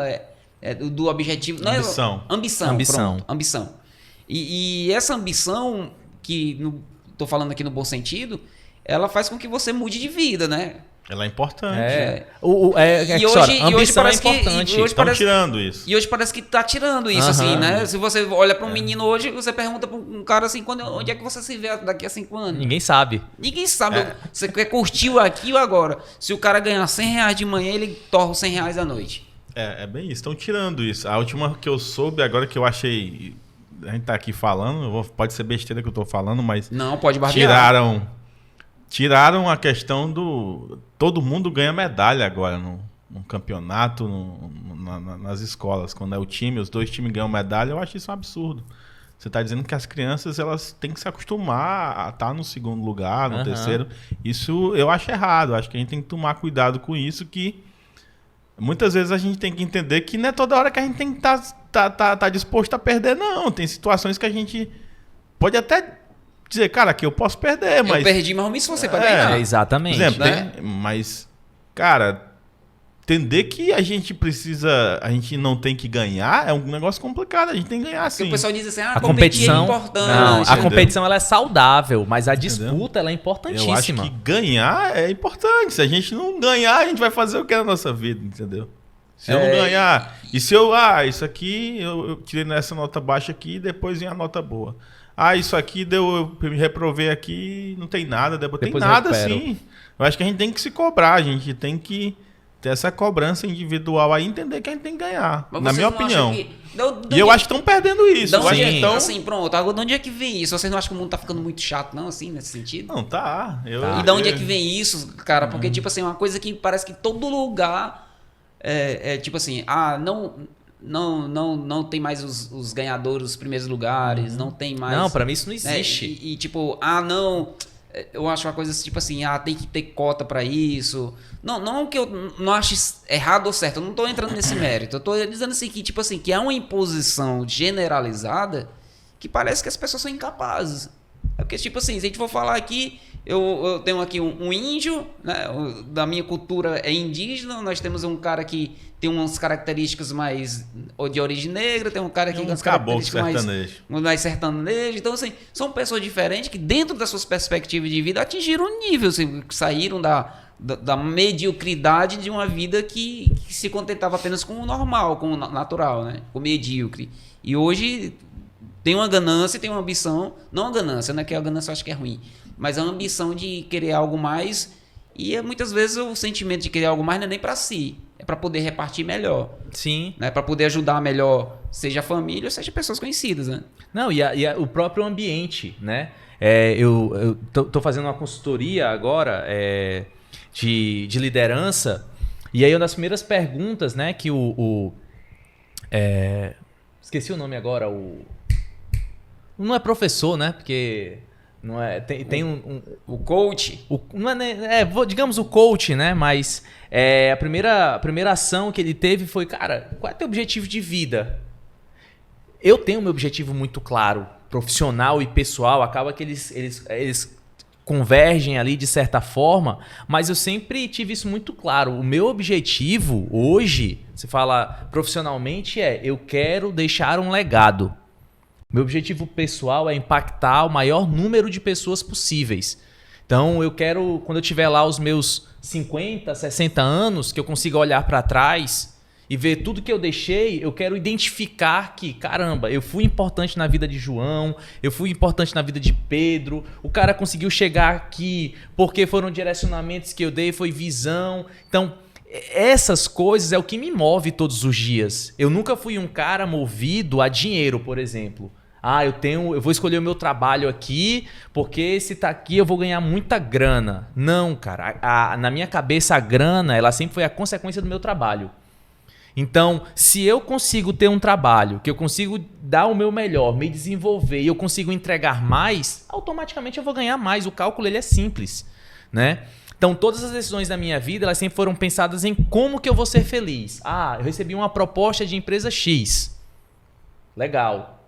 Cara, financeiramente é muito melhor, mas e profissionalmente, sabe? E o quanto que eu vou estar feliz, o quanto que eu vou estar realizado fazendo aquilo todos os dias? Eu vou ganhar X mil reais a mais. Legal. Mas é um negócio totalmente burocrático, eu não consigo colocar minhas ideias em prática, eu não consigo ter liberdade. Eu vou passar 6 meses nessa empresa, eu vou pedir para sair, porque eu não vou aguentar. Né? Então, meu objetivo sempre foi esse. Então, toda vida que eu vou escolher onde eu vou, são locais que eu possa dar o meu melhor e automaticamente ali eu possa impactar na vida de outras pessoas. Porque eu olho para o lado e eu vejo pessoas que estão crescendo, estão se desenvolvendo, depois elas olham para mim e falam, caramba, cara, lá atrás ninguém acreditava em mim, você veio, sentou comigo aqui, fez um plano, fez um PDI para mim, a gente aplicou junto, eu consegui executar e hoje eu tô aqui. Então, a minha maior realização é eu ter um vendedor que entrou e o cara agora é meu par, por exemplo. Eu olho para o lado e o cara está aqui, ou o cara está acima de mim. Significa que o meu trabalho está sendo bem feito. O fato de ter um cara que passou hierarquicamente de mim é muito positivo. Significa que o seu trabalho está sendo muito bem feito, muito bem efetuado. E você conseguiu entender as necessidades de cada um ali e conseguiu extrair melhor delas. Então, eu sempre falo, você precisa contratar pessoas que são melhores do que você. Sempre, se você contratar pessoas que são melhores do que você, sempre terá um ambiente de trabalho muito mais agradável e próspero. E aí é um ambiente onde todo mundo consegue o quê? Colocar lá suas ideias. Tem um ambiente de discussão muito mais saudável e produtivo, né? Que às vezes a gente esquece desse lado. Tem que ser saudável? Tem, mas ele precisa ser produtivo. Porque senão a empresa não funciona, a engrenagem ela não anda. Né? Então, esses pontos de pensar no porquê e ter os objetivos de vida, para qualquer profissional, independente da posição que ele esteja, são determinantes para o futuro dele. Massa, massa. O Cadmo algumas vezes conversou comigo lá na barbearia, né, sobre a questão do pai dele, né, que o pai dele tinha algumas visões de mundo e que muitas coisas foram boas e positivas, mas algumas coisas também tu tirou como lição também para tua vida, né? O meu pai sempre deixou a gente escolher muito o que a gente tinha que fazer. Meu pai, eu percebo que ele queria ter um filho médico, mas ele nunca foi impositivo em relação a isso. E eu acho que isso não é tão bom. Eu acho que ele poderia ter sido melhor. Eu acho que a gente, como um pai, tem o dever de instruir para os filhos, porque paixões emburrecem, para mim. Eu não. A gente tem que entender que no final da vida a gente tem que pagar boleto. E muitas vezes a gente tem sim que tomar cuidado com as nossas escolhas. E eu lembro que na época, hoje eu até me pergunto, né? A computação hoje está muito boa. O Ferreira me conhece faz tempo, mas eu já pensei em deixar a computação. Eu já pensei, antes da pandemia mesmo, eu pensei, cara, o que eu vou fazer aqui que me dá mais grana? Eu queria ser perito na Polícia Federal. E eu estava estudando. Concurso, né? Eu fazia. É o único concurso que eu estudava. Sério? Eu tinha essa missão. Eu preciso ter o dinheiro para pagar minhas contas e eu não preciso de muito, eu só preciso para pagar minhas contas. E eu espero 10 anos, mas eu vou passar na Polícia Federal e vou ser perito na PF. Mas eu vou ser. Entendeu? É isso que eu vou fazer. Eu vou ser que nem aqueles cavalos de corrida com um negócio assim fechado só para isso. Tem concurso de 2 em 2 anos. Eu me lembro que tu falava muito disso. Tem concurso de 2 em 2 anos, eu vou passar uma hora e vou ter um salário de 25 mil reais. E pronto. E aí eu resolvo minha vida. E depois eu sou filho de pobre, isso aqui resolve minha vida, dá para mim fazer isso aqui, isso aqui. E aí, mas eu percebo, por exemplo, quando eu fiz vestibular, eu poderia ter entrado para o curso de medicina. Porque eu tive uma pontuação muito boa, eu poderia ter pensado. E na época, não sei hoje, mas na época, hoje não tá mais essas coisas, mas na época, medicina era o curso que dava mais dinheiro porque tinha empregabilidade. Sim. Você terminava um curso de medicina, você tinha Mas hoje também. Hoje continua. Beleza, mas não é mais como antigamente. Hoje a galera paga 12 mil numa faculdade aqui de Fortaleza, 12 mil por mês. Não, tudo bem, pra eu te entendo, médico. Tem bastante empregabilidade. O ponto que eu quero colocar aqui é que eu escolhi computação, engenharia da computação, como eu escolheria qualquer engenharia, muito baseada no meu saber de matemática e física, porque eu queria ITA. Eu não consegui passar no ITA, acabei desistindo antes, porque fui dar aula e comecei a trabalhar nos colégios e fui desistindo. Mas eu percebo assim, poxa, quem disse que eu não poderia ser um bom médico? O fato de eu não gostar de sangue, por exemplo, que eu não gostava de hospital. Mas, pô, a medicina tem um monte de coisa. Eu tô falando de medicina por questão financeira, tá? Eu posso até estar falando besteira aqui, mas eu tô falando de medicina por questão financeira. Sim. E pra mim, que tive várias dificuldades, eu não fui um cara que eu vou dizer aqui que eu tive muita dificuldade financeira. Meu pai passou um certo momento da vida dele com condição financeira e minha família também. Eu estudei em bons colégios. Mas teve um momento da minha vida que não vou dizer que faltou, que é grave, mas que eu tinha certas vontades e não... Limitações. Tinha limitações. E que pra mim, cara, eu vi assim, cara, é importante sim o dinheiro. E eu me formei em computação e não tinha um emprego, velho. Não tinha. A minha primeira experiência foi... Eu sempre trabalhei... Eu abri um delivery de cerveja e fui entregar cerveja. Eu, engenheiro de computação, entregando cerveja numa moto. Não tem nenhum problema com isso. Eu sou super resolvido. Se eu precisar fazer isso, amanhã eu faço. Mas o ponto que eu quero dizer é que por que eu não fiz uma escolha mais assertiva relativamente... Pensando no financeiro? Por isso que eu digo, eu não sou um cara que vive de paixão. Para mim, conta tem que ser paga. O mais importante é você ter um boleto Conta ali. tem que ser paga. E essa responsabilidade é que muita gente não tem, né? E hoje você vê que as pessoas... E meu pai foi muito isso, deixou muito solto, faz o que você quiser. E deu certo, hoje deu certo. Hoje eu tenho um bom salário. Eu acho que um período da PF não ganha o que eu ganho. Mas o ponto é que isso é hoje. Eu rodei muito para chegar até onde eu cheguei. Entendeu? E ainda tenho muito a conquistar, muitos pontos a conquistar aí. Consegui entrar num limbo, numa empresa que eu consegui ser visto.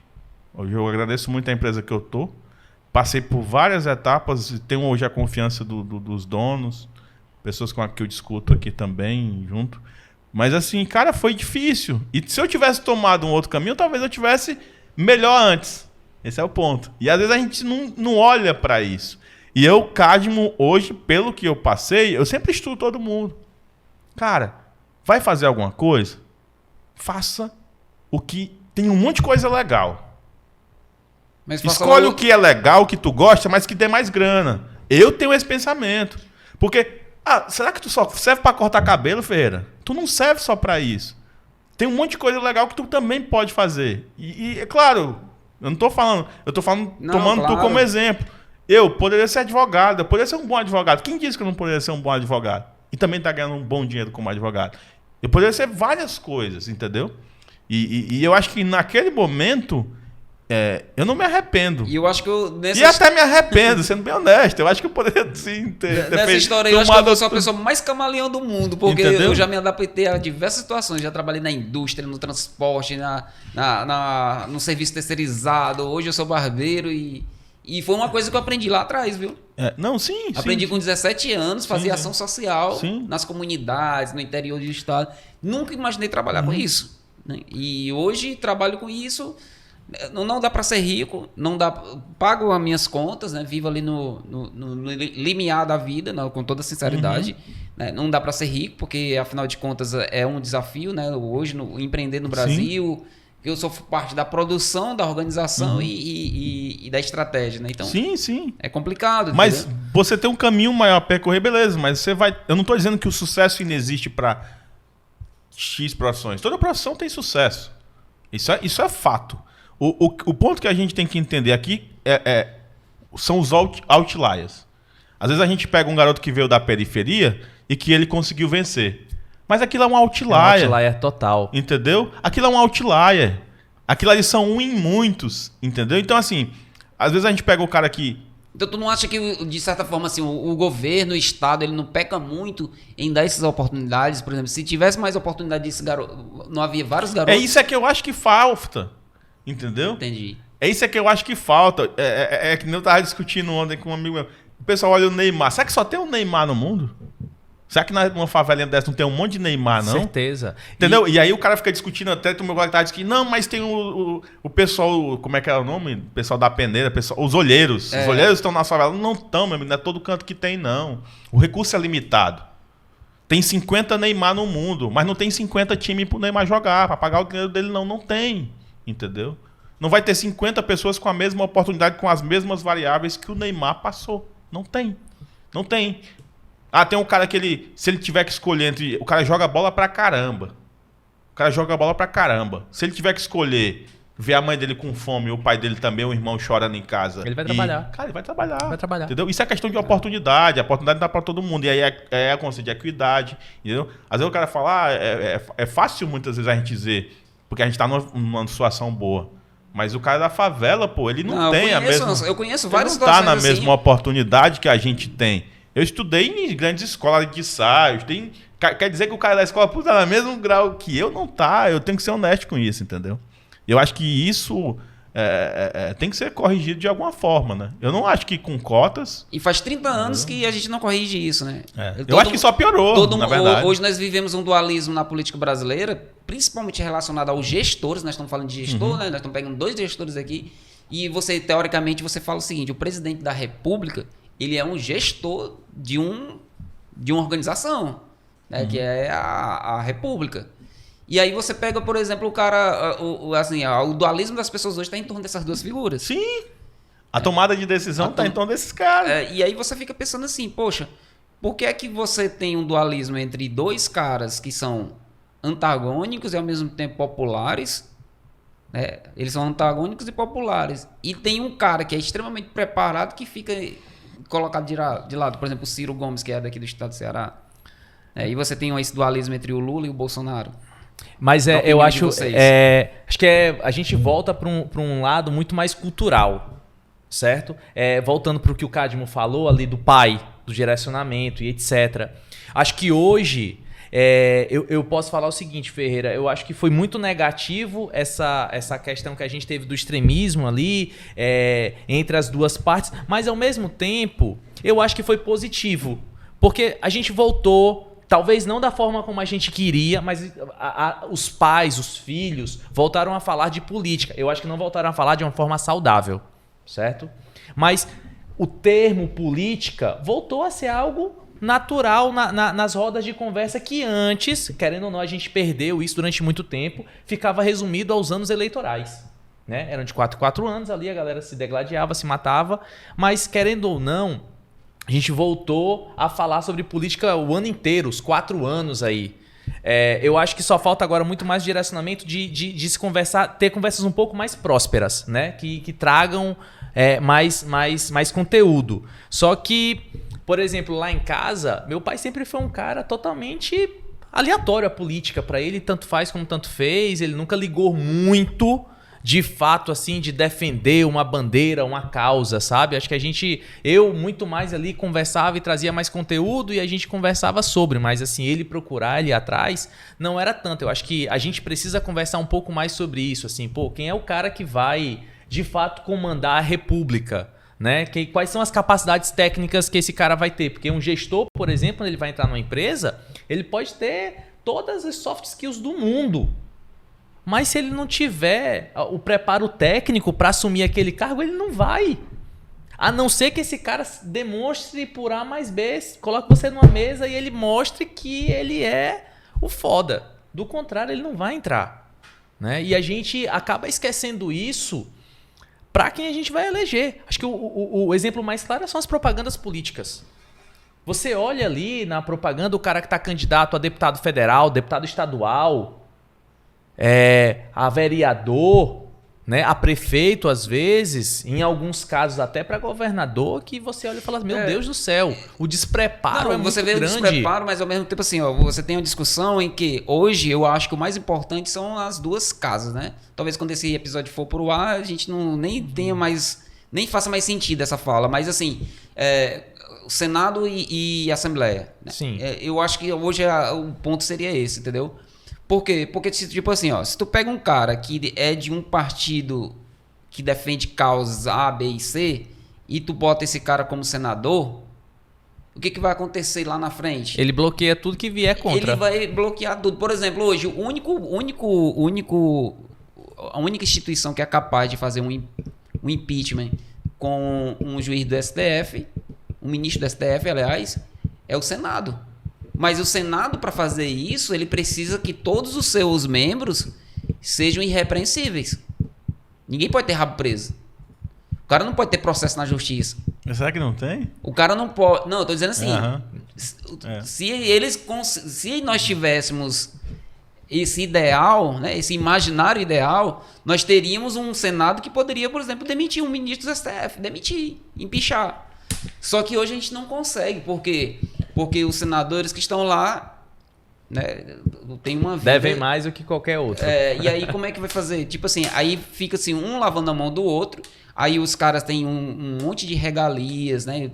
Assim, os ministros do STF têm direito a champanhes caríssimos, né? Tá lá nos benefícios, nas benesses que eles... E o nosso povo sofrendo, os profissionais de enfermagem agora estão passando por uma luta aí, né? Então, discutindo o impacto que isso vai ter no Brasil. Nas cara, contas, né? O impacto que nossa classe política e judiciária traz já é bem absurdo, né, velho? Não, Nós estamos discutindo aqui com um salário de 25k que tu ganharia, talvez, como um médico, né, de inicial. Sei lá, o inicial ou não, tô falando... Hoje o médico tá ganhando minimamente uns 35k por mês. Então, mas aí eu fico pensando assim, e aí a gente tá discutindo um cara que tá ganhando 350, 1 milhão por mês, com todos os benefícios.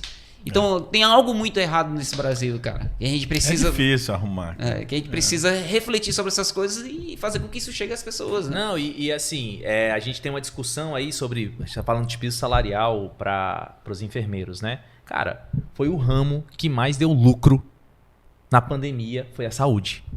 A gente viu, eu tava acompanhando os balanços da Unimed. Mas trabalharam também, né? Eu tava vendo os balanços da Unimed e da Pivida, né? Que eles precisam divulgar porque tem lá tem lá os sócios, né? Então, você tava vendo, por exemplo, 2 redes aqui. Cara, da tu é nerd dessas áreas mesmo, porque tu vê essas coisas.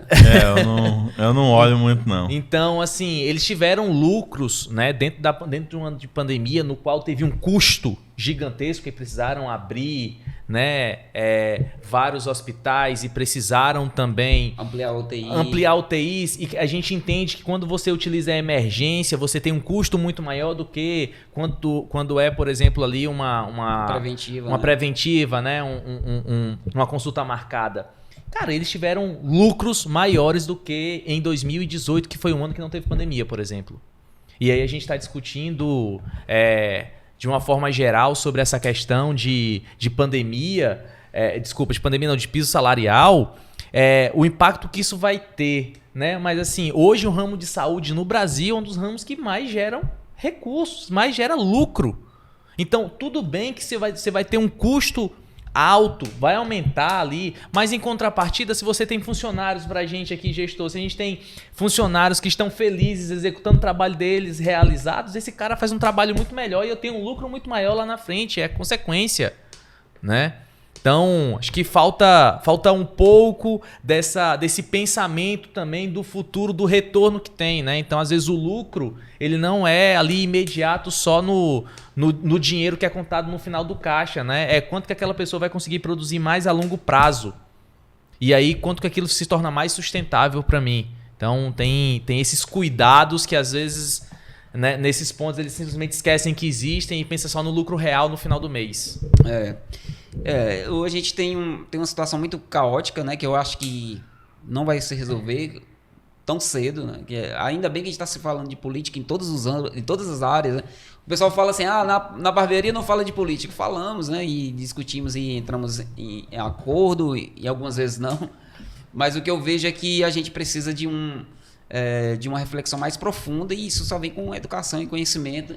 E que bom que existe a internet, que pode favorecer um pouco de conhecimento para as pessoas, né? Nível de acessar, né? Um pouco mais de conhecimento que existe aí. Então, assim, eu sou o meu desanimador quando eu olho para o Brasil, eu fico desanimado. Eu não, né? velho. Com relação a, tipo assim, que a gente não vai ter uma mudança substancial só com a mudança de um presidente, entendeu? Eu acho que o presidente não muda. Né? Não muda. Eu acho difícil mesmo. Principalmente quando você vê... Eu vejo a situação do interior ali, de Sobral, e eu vejo como que as coisas funcionam. Quando você está na capital, você é mais distante das coisas. Mas quando você está no interior, você vê cada bizarrice, assim, nas prefeituras, de pessoas que muitas vezes estão num cargo sem ter o mínimo de conhecimento e né, de qualificação preparo para né? aquilo, né? Enquanto tem muitas outras pessoas muito boas, mas aí ninguém entende. Isso é a política, né? Isso é o termo política e como que trabalha isso, é desse jeito que funciona. Mas, cara, eu acho que o Brasil o mundo tá mudando, né? Eu acho que a internet está trazendo isso. Eu digo muito isso. O conhecimento que às vezes estava muito nichado ali, às vezes na universidade, às vezes até na televisão, com o que ela queria passar, né? Hoje as pessoas têm a internet e tá num celular, pô. É incrível que você vê, às vezes, o cara num carrinho ali da reciclagem, ele tem um celular. É incrível você ver isso. E o cara tá lá na internet, tá olhando. Se ele tá olhando o que é certo, o que é errado, se ele tá tendo O pessoal fala fake news. Negócio de fake news, pô. O pessoal olha quem quiser. As pessoas olham o que elas quiserem. E elas têm um dever de julgar o que é que tá certo ou errado para elas. E elas vão votar e pronto, e aceita. Eu acho que hoje, no tempo que a gente tá vivendo, eu acho que tem sempre alguém que corrige, né? Quando alguma coisa é errada, né? Sim. Eu acho que tem gente que leva a informação para frente, a informação errada. Sim. Né? Mas gera discussão. Mas gera discussão, e tem gente que diz, não, cara, essa informação é fake, né? Isso não é verdade. Algumas vezes eu já fui corrigido não com relação à informação fake, mas a informação imprecisa. Ela tinha eu publiquei um negócio lá na minha rede social e pegou da tia do WhatsApp. Não foi nem isso, é porque eu publiquei um negócio lá que é aquelas manchetes sensacionalistas. Só que o texto não dizia algo mais ou menos relacionado com a manchete, mas não era bem aquilo, entendeu? Aí a pessoa foi lá e me corrigiu e eu disse, obrigado, realmente eu não pesquisei, só compartilhei, só passei para frente. Que é bom. Mas aí gerou a discussão e gerou a minha ida à fonte. Sim. Que se eu não tivesse feito isso, a pessoa não iria me corrigir e provavelmente eu iria... Mas a informação tá ali, entendeu? Antigamente nem isso tinha. Nem a informação corria, errado ou certo, ela nem corria. Ela vinha de uma maneira top-down e você não tinha capacidade nenhuma de entender o que tá acontecendo. E eu acho que hoje a informação tá aí. Você abre o YouTube, você consegue ver. Mas existe uma tentativa, um movimento para censurar isso, né? Mas vão tentar, eu acho que não consegue, entendeu?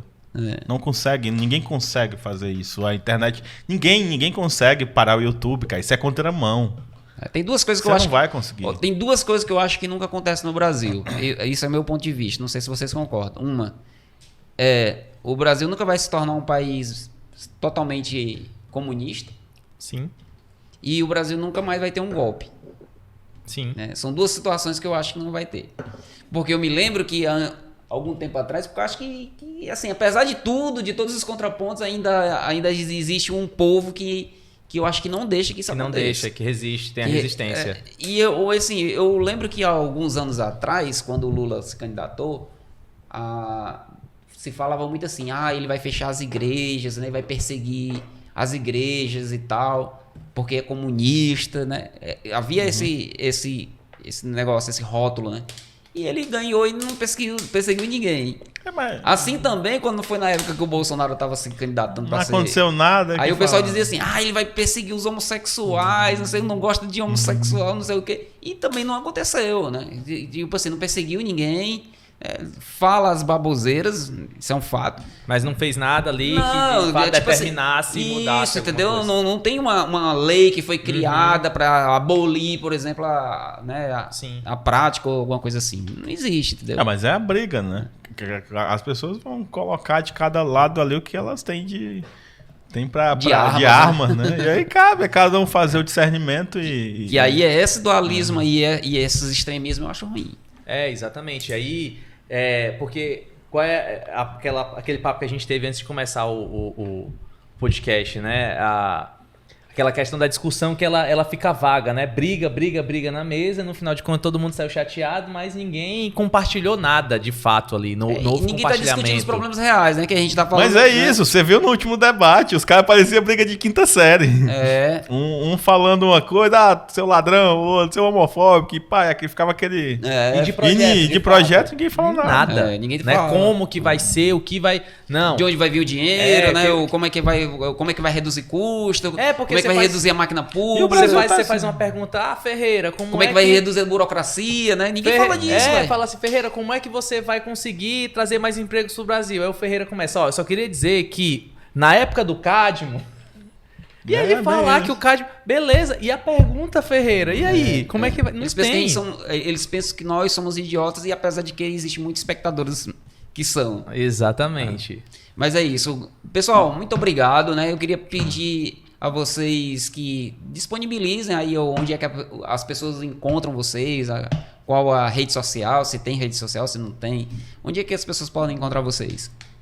Cara, eu não tenho rede social, eu sou altamente distante de rede social. Tem meu LinkedIn lá, a única rede social que eu tenho, porque é a rede mais profissional, Cadmo Hard, né? É isso. Quem quiser. Tem o YouTube também, né? Tem o YouTube da Cloud for Devs, é um canal de desenvolvimento de software e cloud para quem está querendo começar e com alguns materiais mais voltados para nível avançado. Né? A gente discute arquitetura de software, a gente discute desenvolvimento, a gente discute carreira. Tá? Eu e o meu amigo Vinícius lá, a gente que está com essa empreitada aí começando. Tá bem? Então quem quiser aprender um pouco mais sobre o mercado de software e tecnologia, tá lá. E Cloud for Devs, Cloud 4 Devs. Quem puder, passa lá e curte, compartilha. Legal. Show de bola. Eu já uso rede social, né? Então tenho lá no Instagram, carlosfarias.c. E aí quem também quiser mais informações sobre a empresa tem lá, soubep.com. Então é só procurar lá no Instagram também, soubep, B-E-P, P mudo no final.